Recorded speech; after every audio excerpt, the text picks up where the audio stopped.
الحمدللہ رب العالمین والصلاة والسلام علی سید الانبیاء والمرسلین اما بعد فاعوذ باللہ من الشیطان الرجیم بسم اللہ الرحمن الرحیم۔ بہار شریعت 7واں حصہ کفو کا بیان۔ یہاں سے صاحب بہار شریعت جو ہیں یہ کفو کا بیان، اس کو بیان کرنے کے لیے انہوں نے یہ ایک باب باندھا ہے۔ کفو کا معنی کیا ہے، اس کی وضاحت آگے آ رہی ہے۔ سب سے پہلے ہم اس کے بارے میں احادیث کو سماعت فرماتے ہیں۔ حدیث نمبر 1، ترمذی و حاکم و ابن ماجہ، ابو ہریرہ رضی اللہ تعالی عنہ سے راوی کہ رسول اللہ صلی اللہ علیہ وآلہ وسلم نے فرمایا، جب ایسا شخص پیغام بھیجے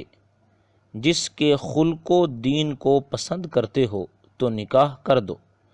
اگر نہ کرو گے تو زمین میں فتنہ اور فساد عظیم ہوگا۔ حدیث نمبر 2، ترمذی شریف میں مولا علی رضی اللہ تعالیٰ عنہ سے مروی،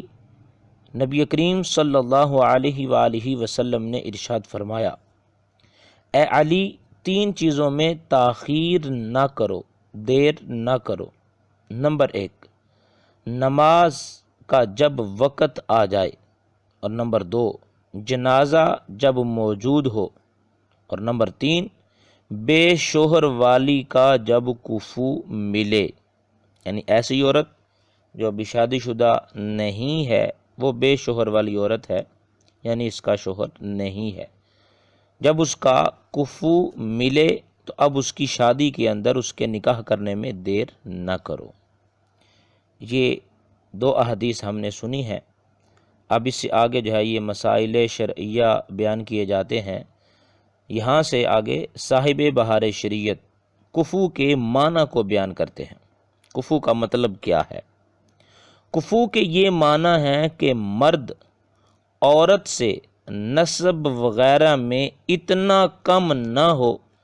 کہ اس سے نکاح عورت کے اولیاء یعنی رشتہ داروں کے لیے باعث ننگ و عار ہو، یعنی بے عزتی اور رسوائی کا سبب بنے، ایسا نہ ہو۔ کفاءت صرف مرد کی جانب سے معتبر ہے۔ کفاءت کا مطلب یعنی حسب و نسب میں ہم پلہ ہونا، یہ کفاءت کہلاتا ہے۔ یہ صرف مرد کی جانب سے معتبر ہے، عورت اگرچہ کم درجہ کی ہو، اس کا اعتبار نہیں۔ مسئلہ نمبر 1، باپ دادا کے سوا کسی اور ولی نے نابالغ لڑکے کا نکاح غیر کفو سے کر دیا تو نکاح صحیح نہیں، یعنی جس کا نکاح کیا گیا ہے وہ نابالغ ہے اور لڑکا ہے، اور جس کے ساتھ اس کا نکاح کیا گیا وہ اس کے ہم پلہ نہیں ہے، تو اس صورت کے اندر جب کہ نکاح کرنے والا نہ باپ ہے نہ دادا ہے، تو اب یہ والا جو نکاح ہے یہ نکاح درست نہیں ہوگا۔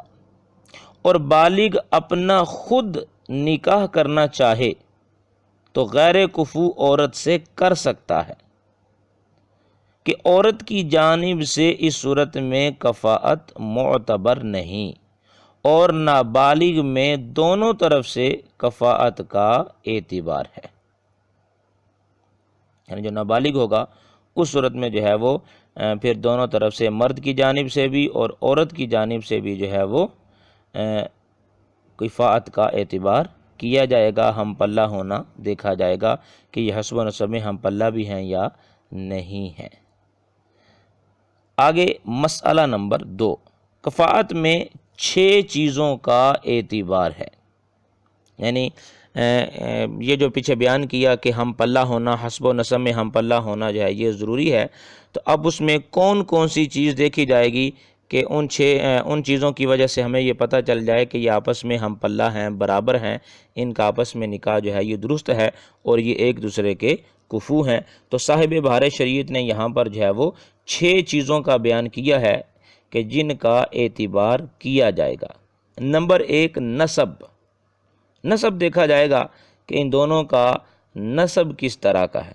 اگر تو وہ ہم پلہ ہیں، برابر ہیں، تو پھر وہ ایک دوسرے کے کفو بن جائیں گے۔ نمبر 2 اسلام، نمبر 3 حرفہ، حرفہ یعنی کہ پیشہ دیکھا جائے گا کہ جس سے شادی کی جا رہی ہے اس کا پیشہ کس طرح کا ہے، وہ کام کیا کرتا ہے، کوئی ایسا گھٹیا پیشہ تو نہیں کہ جس کی وجہ سے عورت کے خاندان والوں کو جو ہے وہ بے عزتی محسوس ہوگی۔ اگر ایسی صورت ہوگی تو اس صورت میں وہ کفو نہیں بنے گا، ہم پلہ نہیں سمجھا جائے گا۔ تو یہ تیسری چیز ہے کہ حرفہ یعنی پیشہ دیکھا جائے کہ مرد کا روزی کمانے کا پیشہ کون سا ہے۔ آگے چوتھی چیز بیان کی حریت، آزادی، آزاد ہونا، یعنی کہ وہ مرد جس کے ساتھ عورت کا نکاح کیا جا رہا ہے وہ آزاد ہو، کسی کا غلام نہ ہو۔ تو یہ حریت جو ہے یہ بھی کفات کے اندر کفو ہونے میں دیکھی جاتی ہے۔ اور آگے نمبر 5 دیانت دار ہو وہ شخص، عادل ہو، امین ہو، یہ دیکھا جائے گا۔ اور چھٹی چیز جو ہے یہ ہے مال دیکھا جائے گا کہ مال میں جو ہے وہ کس حد تک ہے۔ اس اعتبار سے یہ ٹوٹل 6 چیزیں بنی ہیں، ان 6 چیزوں کا کفاءت میں اعتبار کیا جائے گا۔ ان ساری چیزوں میں جب وہ مناسب ہو اور عورت کے خاندان والوں کے برابر ہو، ہم پلہ ہو، تو وہ اس کا کفو بن سکتا ہے۔ آگے صاحب بھارشید فرماتے ہیں کہ قریش میں جتنے خاندان ہیں وہ سب باہم یعنی آپس میں کفو ہیں، قریش کے جتنے بھی خاندان ہیں، یہاں تک کہ قریشی غیر ہاشمی کا کفو ہے اور کوئی غیر قریشی قریش کا کفو نہیں ہے۔ یعنی قریش کے آپس میں جتنے بھی خاندان ہیں، چاہے وہ ہاشمی ہیں یا نہیں ہیں، تو وہ آپس میں باہم کفو ہیں، ایک دوسرے کے ساتھ ان کا نکاح جو ہے یہ ہو سکتا ہے، وہ آپس میں ہم پلہ ہیں۔ ہاں البتہ جو ایسا ہے جو قریشی نہیں ہے، غیر قریشی ہے، قریش کے خاندانوں میں سے نہیں ہے، تو وہ قریش میں کسی بھی بندے کا، کسی بھی عورت کا جو ہے وہ کفو نہیں ہو سکتا۔ ہاں البتہ قریش کے علاوہ عرب کی تمام قومیں ایک دوسرے کی کفو ہیں، یعنی ایک قریش کو چھوڑ کر اس کے علاوہ عرب کے اندر جتنی بھی قومیں آباد ہیں، جتنی بھی قومیں رہنے والی ہیں، وہ آپس میں ایک دوسرے کی کفو ہیں۔ انصار و مہاجرین سب اس میں برابر ہیں، یعنی انصار مہاجرین کے کفو ہیں، مہاجرین انصار کے کفو ہیں، یہ ان کا آپس میں نکاح درست ہے۔ اجمی النسل عربی کا کفو نہیں۔ اجمی النسل، اجمی کسے کہا جاتا ہے؟ ایسا بندہ جو عرب کے اندر نہیں رہتا، عرب کے باہر جو بھی ہے اس کو اجمی کہا جاتا ہے۔ تو جو عرب کے باہر کا رہنے والا ہے، اجمی ہے، تو وہ عربی کا کفو نہیں ہو سکتا، مگر عالم دین کہ اس کی شرافت نسب کی شرافت پر فوقیت رکھتی ہے، یعنی عالم دین اس نے جو علم سیکھا ہے، اللہ تبارک و تعالیٰ نے اس کو جو علم کی ایک دولت عطا فرمائی ہے، قرآن کا علم عطا کیا ہے، نبی کریم صلی اللہ علیہ وآلہ وسلم کی حدیث کا فہم عطا کیا ہے، اور یہ ایک ایسی چیز ہے کہ علم دین کی وجہ سے جو عزت رب عطا فرماتا ہے، اس کی یہ والی عزت، یہ والی وجاہت، یہ نسب والی عزت پر فوقیت رکھتی ہے، یعنی اس کا درجہ اس سے بڑا ہے، کیونکہ علم دین ایک ایسی فضیلت ہے کہ جس کی احادیث کے اندر فضیلت یہ بیان فرمائی من یرید اللہ بہ خیرا یفقہہ فی الدین، کہ اللہ جس سے بھلائی کا ارادہ فرماتا ہے اسے جو ہے وہ دین کی سمجھ بوجھ عطا فرماتا ہے۔ تو علم دین جو ہے یہ فی نفس ہی ایک بہت ہی بڑی شرافت ہے، عزت والا فعل ہے، عزت والی ایک صفت ہے۔ تو اس صورت کی بنا پر اگر کوئی عالم دین اجمی النسل بھی ہے تو وہ عرب کے رہنے والوں کا کفو بن سکتا ہے، ان کا آپس میں نکاح جو ہے یہ درست ہو جائے گا۔ مسئلہ نمبر 3، جو خود مسلمان ہوا یعنی اس کے باپ دادا مسلمان نہ تھے، یہ خود مسلمان ہوا ہے، وہ اس کا کفو نہیں جس کا باپ مسلمان ہو، اور جس کا صرف باپ مسلمان ہو اس کا کفو نہیں کہ جس کا دادا بھی مسلمان ہو، اور باپ دادا دو پشت سے اسلام ہو، یعنی دو پشتوں سے وہ مسلمان چلے آ رہے ہیں، تو اب دوسری طرف اگرچہ زیادہ پشتوں سے اسلام ہو، یہ کفو ہیں، مگر باپ دادا کے اسلام کا اعتبار غیر عرب میں ہے۔ عربی کے لیے خود مسلمان ہوا یا باپ دادا سے اسلام چلا آتا ہو، سب برابر ہیں۔ یعنی جو پیچھے صورت بیان کی ہے کہ سب سے پہلے جو بیان کیا کہ جو خود مسلمان ہوا اس کا باپ دادا مسلمان نہیں تھا، وہ اس کا کفر نہیں ہو سکتا جس کا باپ مسلمان ہے، اور جس کا باپ مسلمان ہو یہ اس کا کفر نہیں کہ جس کا دادا بھی مسلمان ہو۔ تو یہ ساری صورتحال جو بیان کی ہے یہ اس کے لیے ہے کہ جو اجمی و نسل ہے، عرب کا رہنے والا نہیں ہے۔ عربی کے لیے جو انہوں نے مسئلہ بیان کیا ہے صاحب بھار شریعت نے، وہ چاہے خود مسلمان ہوا یا باپ دادا مسلمان چلے آتے ہیں، یہ سب کے سب آپس میں جو ہیں یہ برابر سمجھے جائیں گے، ان کا آپس میں جو ہے وہ نکاح کفات کے اعتبار سے درست ہوگا۔ مسئلہ نمبر 4،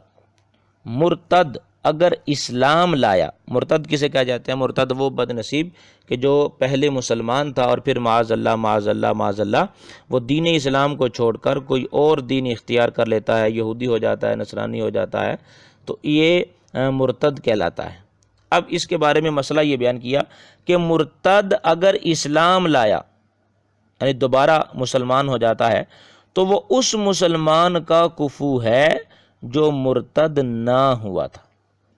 یعنی کہ اب اسلام لے آیا ہے، تو اب اسلام لانے کی بنا پر جو ہے وہ اس کا پچھلا جو ہے یہ گناہ تھا یہ ختم ہو چکا ہے، یہ کفر ختم ہو چکا ہے، تو اب ایسا مسلمان جو مرتد نہیں ہوا، یہ چونکہ اب مسلمان ہو چکا ہے، لہذا اس بنا پر یہ اس مسلمان کا کفو بن سکتا ہے۔ ایسا نہیں ہے، یہ نہیں کہا جائے گا کہ یہ تو ایک بار مرتد ہو چکا ہے لہذا یہ ایسے ہی کا کفو ہو سکتا ہے جو ایک بار معاذ اللہ مرتد ہو چکا ہو، ایسا نہیں ہے۔ جو مسلمان کبھی بھی مرتد نہیں ہوا یہ اس کا کفو بن سکتا ہے۔ مسئلہ نمبر 5، غلام حرہ کا کفو نہیں۔ حرہ یعنی آزاد عورت جو کبھی کسی کی غلام یا لونڈی نہیں بنی، تو یہ والا جو غلام ہے یہ آزاد عورت کا کفو نہیں ہے، یعنی اس کے یہ ہم پلہ نہیں ہو سکتا، اس کے ساتھ اس کا نکاح جو ہے یہ اس اعتبار سے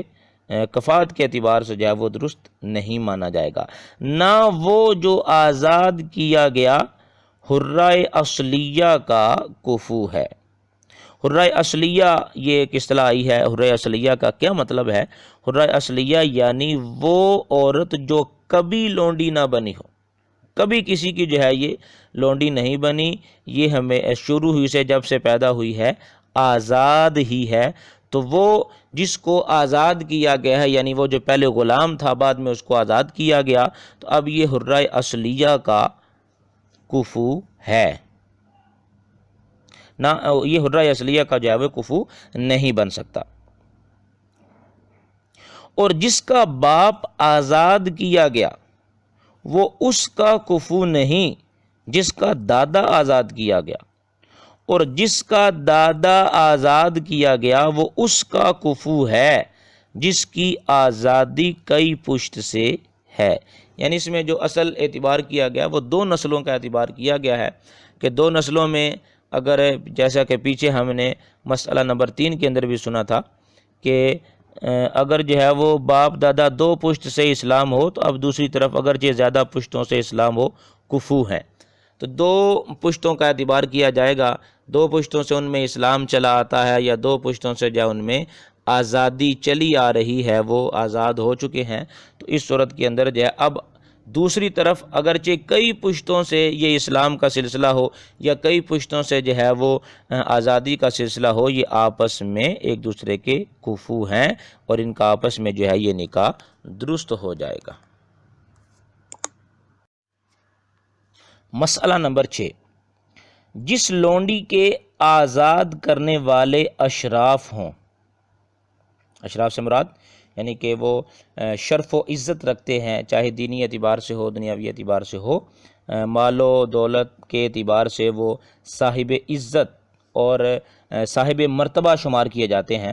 تو اس کے بارے میں یہ مسئلہ بیان کیا کہ جس لونڈی کے آزاد کرنے والے اشراف ہوں اس کا کفو وہ نہیں کہ جس کے آزاد کرنے والے غیر اشراف ہوں، یعنی اشراف اور غیر اشراف، اشراف قابل عزت و وجاہت والے، مرتبے والے، تو دوسری طرف جو ہیں وہ ایسے ہیں کہ جو اس معاملے میں عزت و وجاہت میں، مرتبے میں، شرافت میں ان کے ہم پلہ نہیں ہیں، تو ان دونوں کے جو آزاد کردہ غلام ہوں گے یا آزاد کردہ لونڈی ہوگی، یہ آپس میں ان کے جو ہے وہ کفو نہیں ہو سکتا۔ مسئلہ نمبر 7، فاسق شخص متقی کی لڑکی کا کفو نہیں اگرچہ وہ لڑکی خود متقیہ نہ ہو۔ متقی یعنی پرہیزگار، نیک پارسا شخص، اس کی ایک بیٹی ہے، تو ایک ایسا آدمی جو کہ فاسق ہے، گناہ کرنے والا ہے اور دین کے احکامات پر عمل نہیں کرتا، تو یہ ایسا شخص جو ہے اس بندے کی بیٹی سے نکاح اس کا درست نہیں ہے، یہ اس کا کفو نہیں بن سکتا کہ جو خود متقی ہے۔ اس کی بیٹی کا اعتبار نہیں کیا جائے گا کہ اس کی بیٹی متقیہ ہو یا نہ ہو، پرہیزگار ہو یا نہ ہو، اصل اس بندے کو دیکھا جائے گا۔ تو اس صورت کے اندر یہ والا شخص، فاسق شخص جو ہے، یہ متقی کی لڑکی کا کفو نہیں ہے۔ اور ظاہر کے فسق اعتقادی فسق عملی سے بدرجہ بدتر۔ اب یہ دو اصطلاحیں ہم نے یہاں پر سنی ہیں، فسق اعتقادی اور فسق عملی۔ فسق اعتقادی کا کیا مطلب ہے؟ یعنی عقیدے کا برا ہونا اور فاسق ہونا، عقیدے کے اعتبار سے، یعنی جو اسلامی عقائد ہیں ان عقائد میں سے اس کے اندر خرابی پائی جاتی ہے، وہ بندہ ایسا ہے کہ اس کا عقیدہ درست نہیں ہے اور وہ غلط عقیدے والا ہے، تو یہ فسق اعتقادی کہلاتا ہے۔ اب اس کی مختلف جو ہے وہ ڈیٹیل بھی ہے، وضاحت بھی ہے۔ آگے جو دوسری صورت بیان کی، فسق عملی۔ فسق عملی سے مراد کیا ہے؟ یعنی عمل کے لحاظ سے برا ہونا، فاسق ہونا، اعمال درست نہیں ہے، نماز نہیں پڑھتا یا رمضان شریف کے روزے نہیں رکھتا، یا اس کے علاوہ دیگر جو کام کرنے کے شریعت نے احکامات جاری کیے ہیں وہ نہیں کرتا، گناہوں والے کام کرتا ہے، تو یہ فسق عملی ہے۔ تو اب یہ بیان کیا کہ یہ جو فسق اعتقادی ہے، یعنی فسق اعتقادی اللہ تبارک و تعالیٰ کی ذات کے بارے میں جو عقیدہ ہونا چاہیے وہ نہیں ہے، یا نبی کریم صلی اللہ علیہ وآلہ وسلم کی ذات پاک کے بارے میں جو عقیدہ اسلامی عقیدہ ہے وہ نہیں رکھتا، یا اللہ تبارک و تعالیٰ کے اولیاء یا اس کے علاوہ دیگر جو زمین و آسمان کے بارے میں عقائد اسلامیہ ہیں وہ نہیں رکھتا، تو یہ فسق اعتقادی فسق عملی سے زیادہ برا ہے۔ یعنی فسق عملی بھی برا ہے، مگر اس فسق عملی سے بھی جو زیادہ برا ہے وہ فسق اعتقادی ہے۔ لہذا اب یہ بات بیان کرنے کے بعد صاحب بارشیت فرماتے ہیں، لہذا سنی عورت کا کفو وہ بد مذہب نہیں ہو سکتا جس کی بد مذہبی حد کفر کو نہ پہنچی ہو۔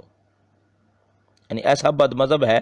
اس کے عقائد درست نہیں ہے، اور دوسری طرف ایک سنی عورت ہے، اللہ تبارک و تعالیٰ کی ذات کے بارے میں اس کا عقیدہ درست ہے، نبی کریم صلی اللہ علیہ وآلہ وسلم کی ذات کے بارے میں عقیدہ درست ہے، یعنی ایک سنی عورت ہے کہ جو صحیح العقیدہ ہے، عاشق رسول ہے، اس کا نکاح اس بد مذہب سے نہیں ہو سکتا کہ جس کی بد مذہبی حد کفر تک نہ پہنچی، یعنی حد کفر تک نہیں بھی پہنچی پھر بھی اس کا نکاح اس مرد کے ساتھ جو ہے وہ نہیں ہو سکتا۔ اور جو بد مذہب ایسے ہیں کہ ان کی بد مذہبی کفر کو پہنچی ہو، ان سے تو نکاح ہی نہیں ہو سکتا کہ وہ مسلمان ہی نہیں، اور کفو ہونا تو بڑی بات ہے۔ جیسے روافظ و وہابیہ زمانہ، یعنی اس زمانے کے اندر جو یہ وہابی پائے جاتے ہیں، ان کے بارے میں صاحب بارشی فرماتے ہیں کہ ان کے عقائد و اقوال کا بیان حصہ اول میں ہو چکا ہے۔ ان کے عقائد آپ جو ہے وہ وہاں پر پیچھے جو پہلے سلسلوں کے اندر وہ سماعت کر چکے ہیں، سن چکے ہیں، تو لہٰذا ایسی صورتحال کے اندر ایسا کہ جس کی بد مذہبی حد کفر تک پہنچی ہوئی ہے، اللہ کی ذات کے بارے میں اس کا عقیدہ درست نہیں ہے، معاذ اللہ نبی کریم صلی اللہ علیہ وآلہ وسلم کی ذات میں گستاخیاں کرنے والے ہیں، بے ادبیاں کرنے والے ہیں، تو ایسا شخص تو مسلمان ہی نہیں، تو اس کے ساتھ تو نکاح بالکل ہو ہی نہیں سکتا۔ آگے مسئلہ نمبر 8، مال میں کفات کے یہ معنی ہے کہ مرد کے پاس اتنا مال ہو کہ مہر معجل اور نفقہ دینے پر قادر ہو۔ چھٹی صورت ہم نے یہ کفات کے جو 6 صورتیں، یہ 6 چیزیں ہم نے پیچھے سنی تھی، ان میں چھٹی چیز تھی مال، یعنی مال کے اندر جو ہے وہ ہم پلہ ہو۔ تو مال میں ہم پلہ ہونے کے، کفو ہونے کا مطلب کیا ہے کہ جس مرد کے ساتھ نکاح کیا جا رہا ہے اس عورت کا، اس مرد کے پاس اتنا مال ہو کہ وہ مہر معجل دینے پر قادر ہو۔ مہر معجل یعنی وہ مہر جو کہ فوراً نکاح کے وقت ادا کر دیا جاتا ہے۔ مہر کی 2 صورتیں ہوتی ہیں، ایک مہر معجل ہوتا ہے اور ایک مہر مؤجل، حمزہ کے ساتھ مہر مؤجل ہوتا ہے۔ تو مہر معجل جو اجلت سے یہ ماخوذ ہے، اس کا مطلب یہ ہوتا ہے وہ مہر جو فوراً ادا کر دیا جائے، اور مہر مؤجل وہ ہوتا ہے جو کہ ایک مقررہ مدت تک جو ہے جس کو ادا کرنا ہوتا ہے۔ تو مرد جو ہے مال میں ہم پلہ ہو، اس کا مطلب یہ ہے کہ جس وقت اس کا نکاح ہوا اس کے پاس اتنا مال ہے کہ وہ مہر معجل دینے پر قادر ہے، فوراً جو ہے وہ مہر دے سکتا ہے، اور نفقہ دینے پر قادر ہو۔ نفقہ دینے سے کیا مراد ہے؟ یعنی عورت کے جو کپڑے ہیں یا کھانے پینے وغیرہ کے جو ضروریات زندگی کی یہ جو اخراجات ہیں، یہ دینے پر قادر ہے، یہ اس مال کے اندر کفو ہونے سے مراد ہے۔ اگر پیشہ نہ کرتا ہو تو 1 ماہ کا نفقہ دینے پر قادر ہو، ورنہ روز کی مزدوری اتنی ہو کہ عورت کے روز کے ضروری مصارف یعنی عورت کے جو ضروری اخراجات ہیں، گھر کے اندر جو عورت کی ضروریات ہیں، روزانہ کی مزدوری اتنی ہو کہ عورت کے روز کے ضروری مصارف روز دے سکے۔ اس کی ضرورت نہیں کہ مال میں یہ اس کے برابر ہو، یعنی مال کے اندر جو ہے وہ جتنا عورت کے پاس مال ہے، مرد کے پاس بھی اتنا ہی مال ہو یا اسے زیادہ ہو، تب بھی جو ہے وہ نکاح درست ہوگا۔ اس کا یہ مطلب نہیں ہے، بلکہ مہر معجل دینے پر قادر ہو، نفقہ دینے پر قادر ہو، عورت کی جو ضروریات ہیں وہ روزانہ کی بنیاد پر جو ہے وہ مکمل کر سکتا ہو، اچھے انداز میں نبھا سکتا ہو، تو اس صورت کے اندر جو ہے وہ مرد وہ اس عورت کا کفو بن سکتا ہے اور اس کا نکاح جو ہے اس کے ساتھ درست ہو جائے گا۔ مسئلہ نمبر 9، مرد کے پاس مال ہے مگر جتنا مہر ہے اتنا ہی اس پر قرض بھی ہے، اور مال اتنا ہے کہ قرض ادا کرے یا دین مہر تو کفو ہے۔ تو یہ صورت بیان کی کہ مرد جو ہے اس کے پاس مال ہے، مگر مال جو ہے اس کے پاس جتنا مہر ہے اتنا ہی اس پر قرض بھی ہے، اور مال اتنا ہے کہ قرض ادا کر دے یا دین مہر تو کفو ہے۔ اس صورت کے اندر جو ہے وہ اتنے مال کی بنا پر جو ہے اس مرد کو اس صورتحال میں اس عورت کا کفو مان لیا جائے گا۔ مسئلہ نمبر 10، عورت محتاج ہے اور اس کے باپ دادا بھی ایسے ہی ہیں، تو اس کا کفو بھی بحیثیت مال وہی ہوگا کہ مہر معجل اور نفقہ دینے پر قادر ہو۔ یعنی پیچھے مسئلہ نمبر 8 کے اندر ہم نے یہ صورت پڑھی تھی کہ مال کے اندر جو کفو ہونا ہے، کفات ہے، اس کا مطلب یہ ہے کہ وہ مہر معجل اور نفقہ دینے پر قادر ہو۔ عورت جو ہے وہ اس کے ہم پلہ ہونا یہ ضروری نہیں ہے، یعنی جتنا عورت کے پاس مال ہے اتنا مال اس کے پاس بھی ہو یہ ضروری نہیں ہے۔ تو اب یہ والی جو صورتحال بیان کی، اس میں یہ بیان کیا کہ عورت محتاج ہے، یعنی اس کے پاس بہت زیادہ مال جو ہے وہ نہیں ہے، اور اس کے باپ دادا بھی ایسے ہی ہیں، یعنی کہ وہ بھی محتاج ہیں۔ تو اب یہاں پر اس صورتحال کے اندر جائیے جو مال کے اعتبار سے ہم پلہ ہونا ہے، اس کا بھی وہی قاعدہ کلیہ یہاں پر لگے گا کہ مرد مہر معجل دینے پر قادر ہو اور نان و نفقہ دینے پر قادر ہو۔ اگر اس صورتحال کے اندر ایسا ہے تو اس صورت کے اندر اس مرد کو کفو جو ہے وہ مان لیا جائے گا اور اس کا نکاح درست ہو جائے گا۔ مسئلہ نمبر 11، مالدار شخص کا نابالغ لڑکا، اگرچہ وہ خود مال کا مالک نہیں مگر مالدار قرار دیا جائے گا، کہ چھوٹے بچے باپ دادا کے تمول سے مراد کیا ہے؟ یعنی مالداری اور دولت مندی، یعنی چھوٹے بچے باپ دادا کی دولت مندی سے غنی کہلاتے ہیں۔ یعنی کہ جو باپ امیر ہے، دادا امیر ہے، تو ظاہر سی بات آگے اس کا جو بیٹا ہے، پوتا ہے، وہ بھی امیر ہی سمجھے جائیں گے اور انہیں بھی جو ہے وہ مال والا، دولت والا ہی سمجھا جائے گا۔ تو اگر جو وہ نابالغ ہے، اس کے پاس خود مال نہیں ہے اور باپ کے پاس مال ہے یا دادا کے پاس مال ہے، تو اس صورت کے اندر جو ہے وہ لڑکا نابالغ بھی مالدار ہی سمجھا جائے گا اور وہ کفو بن سکتا ہے۔ مسئلہ نمبر 12، محتاج نے نکاح کیا اور عورت نے مہر معاف کر دیا تو وہ کفو نہیں ہو جائے گا، کہ کفات کا اعتبار وقت عقد ہے اور عقد کے وقت وہ کفو نہ تھا۔ یعنی کہ ایسا شخص ہے کہ جو مال کے اعتبار سے عورت کا کفو نہیں بن سکتا، تو اب اگرچہ عورت مہر کو معاف بھی کر دے کہ میں مہر نہیں لیتی، تو چونکہ مہر معجل عقد کے وقت جو ہے یہ مہر معجل دینے کی قدرت یہ ضروری ہے، تو اس صورت کے اندر اگرچہ وہ مہر معاف بھی کر دیتی ہے لیکن مرد جو ہے یہ عورت کا کفو نہیں بن سکتا، کیونکہ اصل جو کفات کا اعتبار ہے وہ نکاح کے وقت ہے، کہ جس وقت نکاح ہو رہا ہے اس وقت یہ ضروری ہے کہ مرد جو ہے یہ عورت کے ہم پلہ ہو، اس کا کفو ہو۔ تو اب جس وقت وہ مہر بعد میں معاف کرے گی تو عقد کے وقت تو یہ شرط نہیں پائے گی، تو عقد کے وقت جو ہے وہ کفو نہیں تھا، تو اس اعتبار سے عورت کا یہ معاف کر دینا یہ اس کو کفو نہیں بنائے گا۔ مسئلہ نمبر 13، نفقہ پر قدرت کفو ہونے میں اس وقت ضروری ہے کہ عورت قابل جماع ہو،